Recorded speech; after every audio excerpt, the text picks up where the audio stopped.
Қазақстандықтар ақш-қа кетіп жатыр. Өткен жылы 930 адам Американың азаматтығын алған.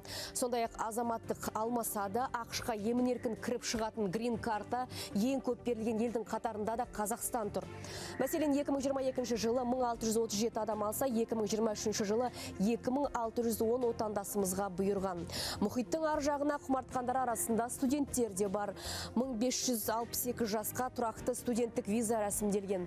Дегенмен ақштың ресми дерегі бойынша 2023 жылы өтініш жіберген Қазақстан азаматтарының 41,93%-не виза берілмеген. Ассалаумағалейкум, армысыздар, санаға сөйледің аса құрметті көрермендері. Алдарыңызда әдеттегідей педагог, қоғам белсендісі Жұмабек Әлімханұлы. Мына бір қысқа видеодағы ақпаратты көрдіңіздер.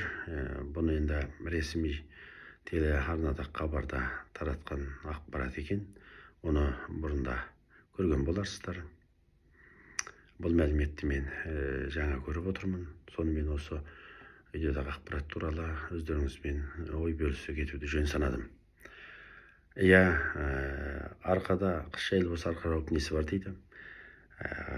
Қазақстандағы мынау 30 жылдан бергі жемқорлық жиі жайлаған жағдай, халықтың әл-ауқатының төмендеуі, жұмыссыздық, әділетсіздік, теңсіздік, осы нәрселер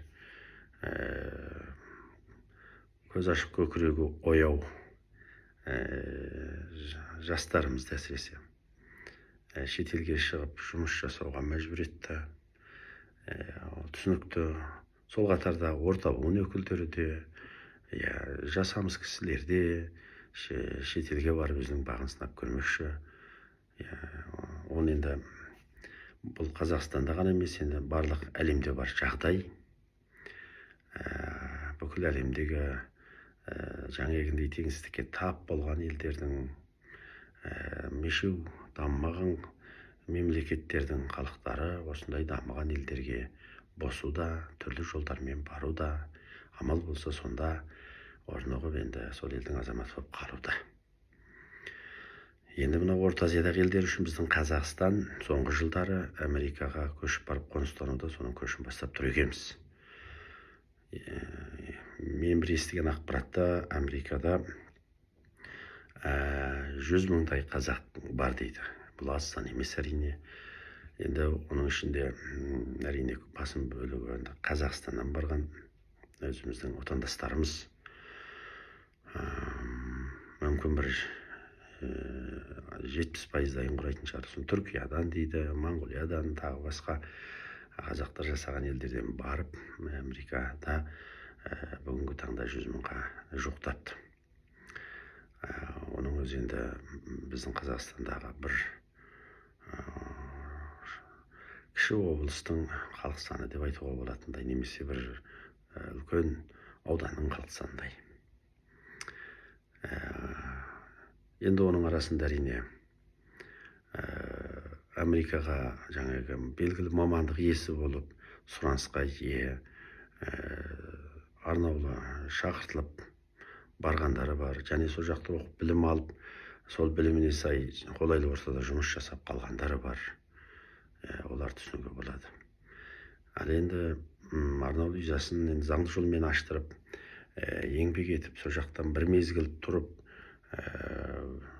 жақсы табыс тауып келгісі келетіндер бар. Жақсы десе де, сол жаққа бір барып алған ағайындардың көбінің елге қайтқысы келмейді екен.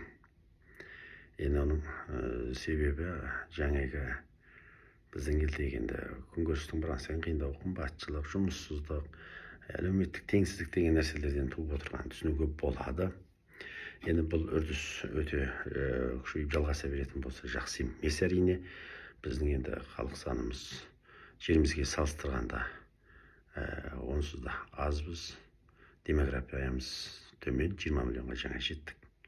Ал енді ланбайтақ әлемдегі 9-шы орындағы территория үшін бізге енді кемінде 50-60 миллион халық болғанда, осы санымызды өзі 3 еселегенде, біз онда енді бір орныққан, өз жеріне өзі ие болатындай, өзінің ішкі нарқын жұмыспен толық қамтамасыз ете алатын, барлық саланы өз қолына алатын, өзінің жаңағы армиясы болсын, ғылым саласы болсын, мынау аграрлы салаға да қажетті еңбек күші, құрылыс саласы болсын, барлық салада бәсекелі мамандар көбейетін еді. Енді саннан сапа туады ғой. Бірақ біз мінекей 20 миллионға өпірім деп жаңа жеттік деп отырғанда 100 мыңға жуық қандасымыз бір Американың өзіне барып қоныстанып сол жақта тұрақтаған. Енді әрине оның ішінде бір бөлімі қайтып келетін шығар, өз отанына оралып еңбек еткісі келетін патриоттары бар шығар. Өз таңдауларын өздері жасайды әрине. Енді осыған қатысты әртүрлі пікірлер жазылған екен. Мына осы тап осы видео TikTok'та таралған, мен содан көрдім. Оның астындағы жалпы 90%-дай жазбасын, комментарийін қарасаңыздар, дұрыс, Америкаға кету керек, маған енді үйде мүмкіндігі болмай тұр, болса бірден кетер едім, мына елде не қалды, болашағы жоқ, әбден жаңағы титықтадық. Айта-айта Алтайды Жамал апам қартайды дегендей болды. 30 неше жылдан бері еш өзгеріс жоқ, кетуі кетіп жатыр. Бұнда елде өмір сүрудің қажеті қанша енді дегендей. Мүмкіндік болса Америка ойланбастан кетер едім дейді. Біреулер ақшам жоқ болып жатыр дейді, үй аштыруым қиындық болып тұр дейді. Осындай жалпы 90%-дай комментарий солай екен. Мен енді оны бір шолып шықтым. Енді өздеріңіз осы TikTok'тан осы видеоны тауып жазсаңыздар, комментарийіне қарап шығарсыздар. Енді көрдіңіз ба, бұл қалай түсінеміз? Шынымен де енді осы біздің биліктің дұрыс жұмыс жасамауына, осындай жаңағы әлеуметтік теңсіздіктің қабынуына, жемқорлықтың өршуіне, осындай келіп шыққан әділетсіздік осы жағдайларға байланысты ашынған халықтың бұл да бір көрсеткіш деп түсінуге болатын шығар. Енді 90% халық. Енді бір шынар 10% біз патриотпыз. Енді осы не көрсек дейді, мен көреміз, өз елімді отанды тастап кетпеймін, өмірімді осы отаныма байладым, отан үшін отқа түс күймейсің деген, мен бет көкпілеп тұлын бетке тастамаймын дегендей жазып, патриоттық сезім білдіріпті. Кеткендерін кете беріңдер деген сияқты. Енді әрине әр адамдар әртүрлі пікірін айтады, әр адамның өз еркі. Енді заңды жолмен виза аштырып бару ол бір басқа. Америкаға, ол Американың визалық талаптары да оңай емес. Американың жаңағы елшілігіне барып, оған өтініш жазып, оның бір сұрақтарына жауап беріп, оның документтарын, қажетті паспорттарынан, заграждан паспорты бар, тағы басқа қосымша құжаттарды өткізу керек екен. Және тіл білу керексіз бастысы. Сосын саяси көзқарасыңыз, барлығы діни көзқарасыңыз болсын, ол сарапқа салынады. Ол сұрақ барысында сізден жауап алғанда мықты психологтар отыратын көрінеді жерде. Сонымен енді тілге судай болмасаңыз да белгілі деңгейде ағылшын тілінде жауаптасу керек екенсіз. Сонымен олар алып қалып қарап, артынан сізге виза ашуға бола ма, болмай ма, содан шешім шығарады екен. Көбінде отказ болып келеді дейді. Соған қарамастан кейбіреулер бірнеше дүркін беріп жүріп әйтеуір соңында алатын да сияқты. Енді оның жолы кішкене қиындау әрине, заңсыз жолмен өту. Енді заңсыз жолмен кетіп жатқандар бар. Ол қалай дегенде енді кейінгі кездерде ол да көбейіп бастады ғой. Виза ала алмағаннан кейін жаңағы басқа елдер арқылы қазақстан тас басып, асу бермес кезеңдерден өткел бермес өзендерден өтіп дегендей, ең соңында Американың ішерісінен Мексикаға жетіп, айлап жүріп, 2 ай, 3 ай дегендей. Ол шекарадағы жаңағы сол Америкаға өткізіп жүретін өзінің делдалы топтар бар ұқсайды. Соларға тиісті ақшасын бере ма, әйтеу олар өткізіп жібереді екен. Оларға босқындар болып кіреді екен, босқын ретінде. Әр елден, енді ол Қытайдан болсын, жаңағы Индиядан дейсіз ба, басқа мынау мешеу дамымаған, және де осындай демократиялық жағынан енді әбден диктаторлар билеген демократия дегеннің иісі жоқ дейтін елдерден жаңағындай барған босқындар дейді. Басқа да енді орташа деңгейдегі елдерден былайынша да барып енді шекарадан өткеннен кейін оларға біз енді босқын ретінде келіп тұрмыз. Ол елде өзіміздің отанымызда немесе жаңағындай өз отаны болмаса да сол жасап жатқан елінде мен енді теңсіздікке тап болдым. Осындай жан сауғалап саяси баспана сұрап келдім деген сияқты айту керек сықылды. Енді оған да өзінің бір менің естуіме қарағанда енді естіген құлақта айып жоқ дегендей бір кәдімгі кесте бланк толтырылады екен. Барлығын сұрақ жауабын алып заң бойынша толтырылып, соны бір нұсқасын осының жаңағы азаматтың келген елі қай елден келді соған жібереді екен сыртқы істер министрлігіне. Бір нұсқасын Америка өзінде сақтайды, оны босқын ретінде қабылдайды. Онда босқындар лагері деген сияқты бар сияқты, сонда тұруына болады бір мезгіл сол ортаға бейімделу үшін. Немесе менен белгілі кәсіппен айналысам десе, соған қатысты қысқа мерзімді курстерін ашып, ары қарай жұмыспен айналысуына мүмкіндік жаратады екен. Енді ол Америкадағы қызықтыратын жақсы жақтары ғой. Шетелден келген босқындардың өзіне де саяси баспана сұрап келген, түрлі теңсіздікке тап болған, қудалауға ұшыраған, өміріне қауіп төнген, осындай адамдарды қабылдап отыр және соған мүмкіндік жаратып отыр. Балалар болса оқуына түсіріп жатыр дегендей. Енді Америка дамыған ел, бірақ ол жерде бәсекеде күшті екені белгілі, табысы да жақсы. Соған сай енді жаңағы тұрмыстық тұтыну өресі де жоғары екені белгілі. Қара жұмыспенен енді қағанақ қарқ сағанақ сарп болып кету қиын. Енді оған шыдаған адам шыдап жүріп енді соңында енді біртіндеп жақсы жағдайына жете жатар мүмкін. Ал солай барған адамдар енді кері қайту қиынға соғады екен. Кері қайта келу үшін де 5-6 жыл, 7 жыл уақыт кетеді дейді. Жаңағы босқын мәртебесін алды. ID карт дейбі бірінші содан бастайтын сияқты барған қаласының штатының ID карт. Ол енді сол жерге уақыт қоныстану куәлігі деген сияқты ұқсайды менің түсінуімше. Сол жерде сол ID картымен ақырын өзінің жұмысын істеп, қолдан не келеді сол тірлігін жасап кірісіп кетеді енді. Көбінде қара жұмыс қой, әрине таксишілік істейді, курьер болады, жаңағындай кез келген қара жұмыс енді.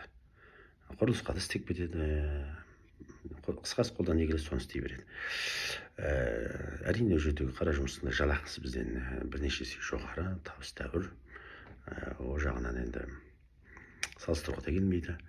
Сосын жаңағы жүк көліктерін жүргізу, оның табысы тіпті жақсы дейді. Әр штаттарға, шетелдерге, Америка көршілес елдерге шығарады, тасиды.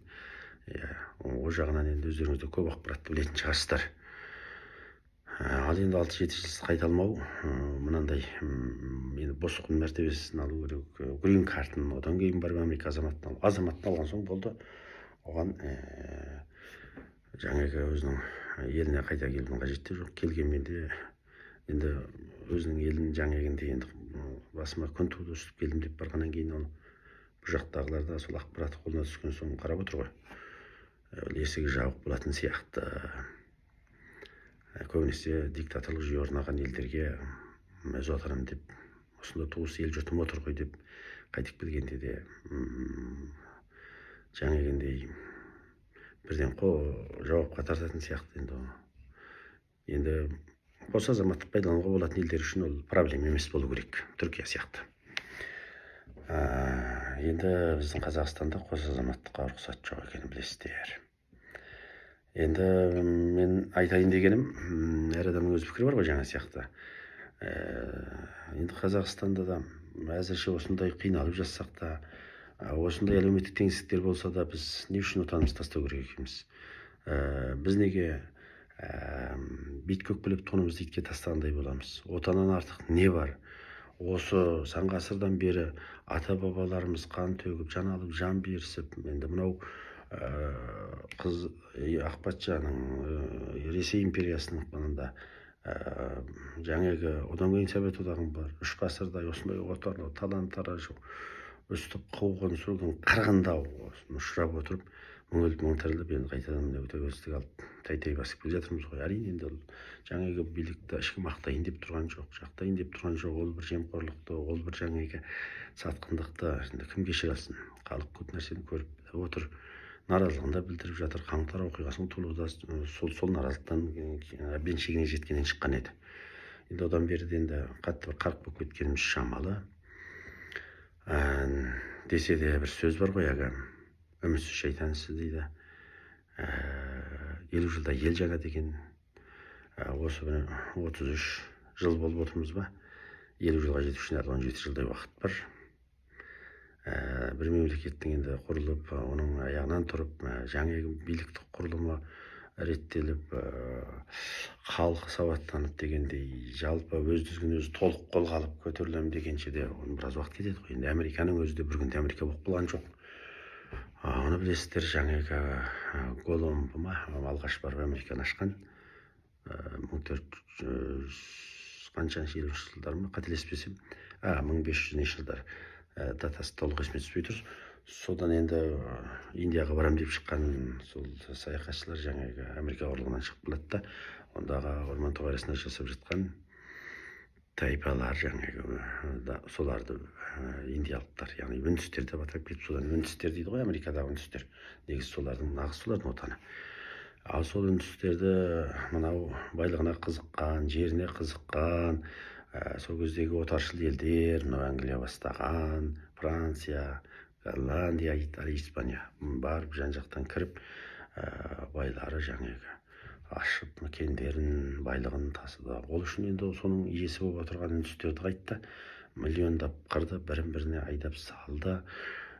Сөйтіп солардың сүйегінің үстіне тұрғызылған мемлекет. Бір деректерде 100 миллион үндістер болған, оның 90 миллионы қырылып, бір 10 миллионда қалған дейді.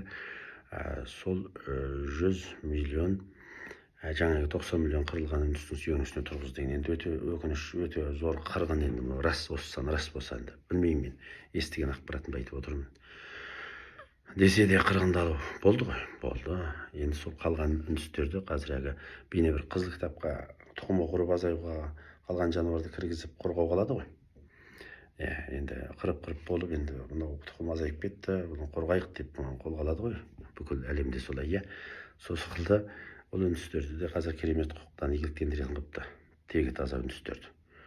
Олар тегін оқиды, тегін медициналық көмектен жәрдем алады, оларға басқасы жаңағы бизнес жасаса налог алмайды деген сияқты осындай мүмкіндіктер берді.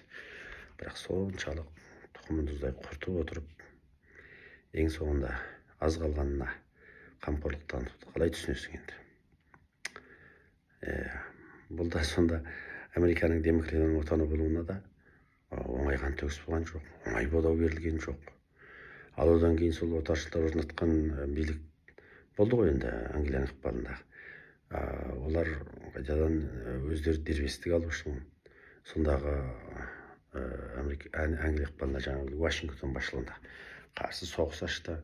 Сөйтіп 1777-ден 1781 ме 2 ма 5-6 жылға соғыс болған. Сол соғыста Вашингтон басшылығындағы Американың жаңағы армиясы, жасағы Англия отаршылдарын, тағы басқа елдердің отаршылдарын айдап шығыстырып тәуелсіздік жариялады.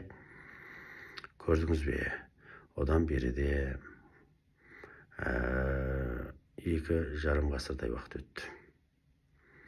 Сөйтіп, сол 2,5 ғасырдан бері де жаңағы үздіксіз даму үстінде оларда небір бұралаң жолдарды өтті. Бүгінгі демократияға, бүгінгі дамығанға, бүгінгі жетістікке, бүгінгі жайлы жағдайға олар бірден жете қалған жоқ. Осындай қиын тағдырды бастан кешті. Өздерінің ішкі азаматтық соғысы болып жатты. Сосын жаңа нәсілдік кемсітушілігіңіз өткен ғасырдың соңына дейін жалғасты. Қаралар, ақтар болып бөліну деген нәрсе.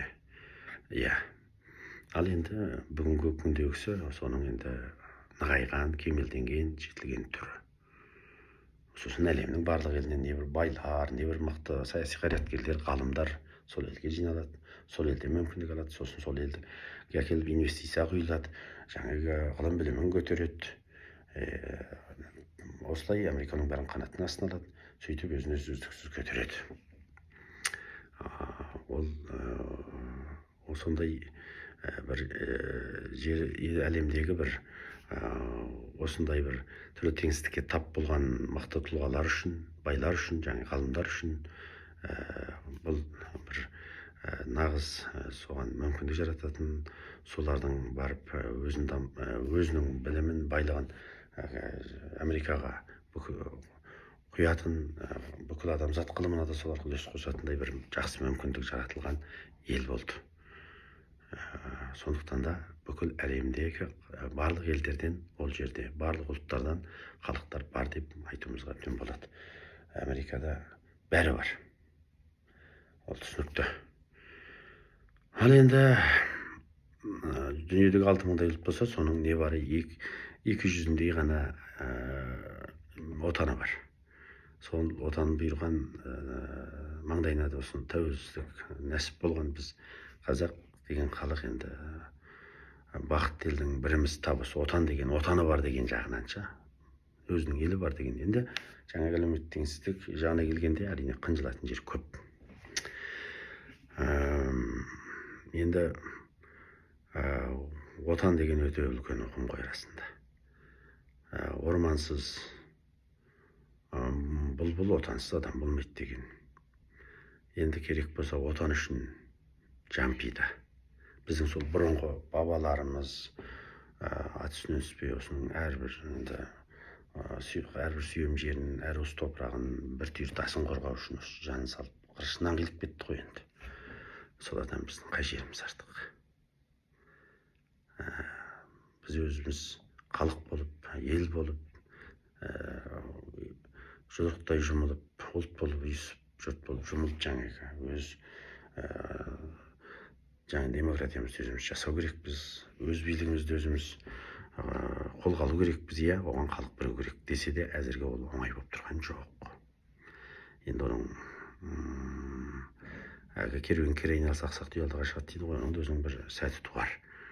Енді менің өз пікірім, осы отанымда өмір сүремін, қандай жағдай болмасын, енді жақсы, мен өзім қолдаймын. Бір елден, дамыған елден барып білім ал, өнер үйрен, қайтадан отаныңа келіп соны кәдеге жарат, соған тырыс, біліміңді бер, ондай азаматтар да бар. Мен көрдім, жаңағы Америкада 10 неше жыл тұрып келген азамат, менімен жасты жігіт екен. Қазір осы жақтан келіп үлкен ағылшын тілді центрін ашып жатыр, жастарды патриоттыққа тәрбиелеп, өзінің шетелдегі алған біліміменен жаңағы басқа да кісілік құндылықтар дейміз, мысалы еркіндік, мынау демократия жағынан барынан сабақ көрсетіп жүр. Ол жігітпен де танысқам. Мінекей, әйтпесе ол жақтағы жалақысы да жоғары екен, жағдайы да жақсы екен. Соған қарамастан келді енді. Отаным үшін еңбек етемін, қалған ғұмырымды отанымды елімде өткіземін. Өз отанымда өмірден озып осы жердің топырағын жастанып жатамын. Одан артық не керек маған деп келді. Байлық, дүние қайда барсаң да табылады. Адамға бақытты болу үшін көп дүниенің қажеті жоқ екен, отаннан артық ештеңе жоқ екен деп айтып отыр. Расында мен ол пікірге келсем. Енді бір мезгіл тұрып, жаңағы өзіңді дамытып кел, жаңағы жақсы табыс тауып кел, өнер ғылым білім үйреніп кел, керемет. Әсіресе жастар бару керек, олар жақсы дамыған елден білімін алсын, үйренсін, көздер ашылсын, қайтадан елге келіп еңбек етсін.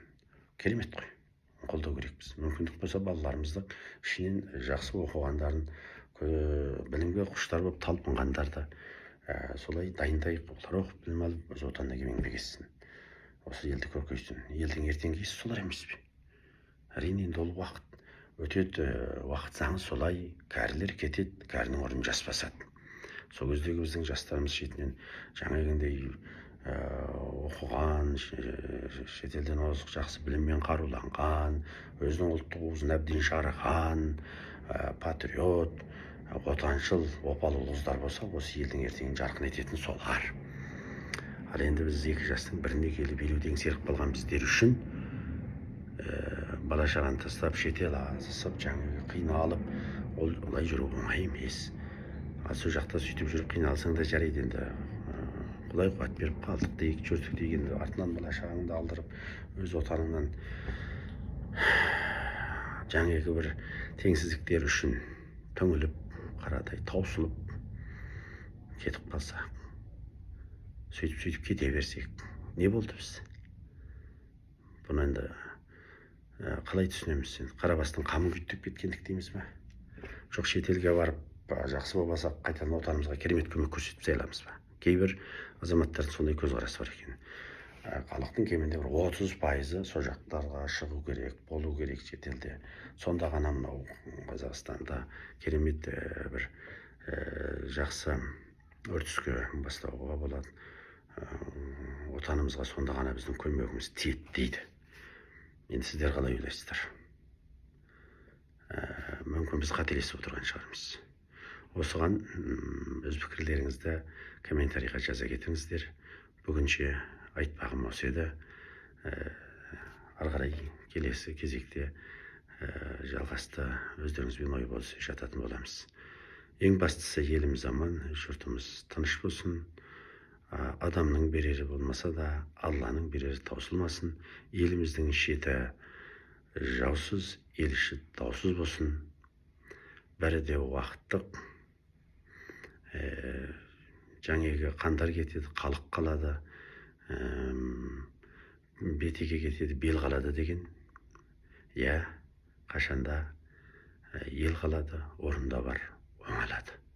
Үмітсіз шайтан ісі. Біз отанымызды сатпаймыз.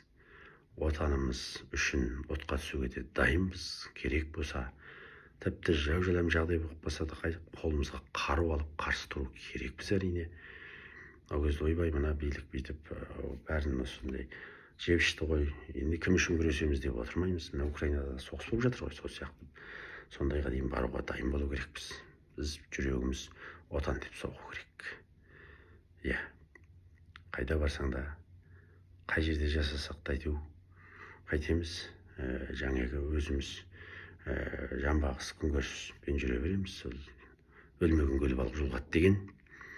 Ал отан деген өте биік, ұлы ұғым. Отанымыз аман болсын.